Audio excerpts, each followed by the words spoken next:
On a desolate mining planet in a forgotten sector of the galaxy, where work was as scarce as hope, an out-of-work mercenary nursed his last drink at a rundown bar. Jim Trader, a man with no future prospects and a dwindling handful of credits, stared into his glass, contemplating his next move. The dimly lit room was sparsely populated, the few patrons lost in their own misery. Across the bar, a man sat alone at a table, poring over some paperwork. He was out of place in this forsaken corner of the universe, educated, refined, and clearly not a miner. Jim's mercenary instincts told him this man might be his ticket out of this hellhole. Gathering his courage, Jim crossed the room and introduced himself. "Name's Jim Trader," he said, extending a calloused hand. The man looked up, adjusting his glasses. "Professor Zelder," he replied, shaking Jim's hand. "I've come to this planet because it's the last inhabited outpost before planet Satu." Jim's curiosity was piqued.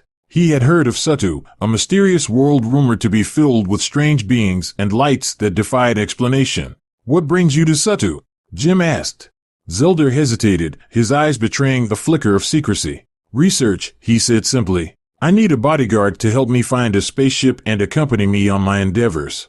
Jim's mind raced. He knew how to barter with the local space traders and ship owners. This could be the opportunity he had been waiting for. "I can help with that," he said. "But what's in it for me?" Zelder reached into his pocket and handed Jim a small pouch of credits. "Consider this a deposit," he said. "You'll receive the rest upon completion of the mission."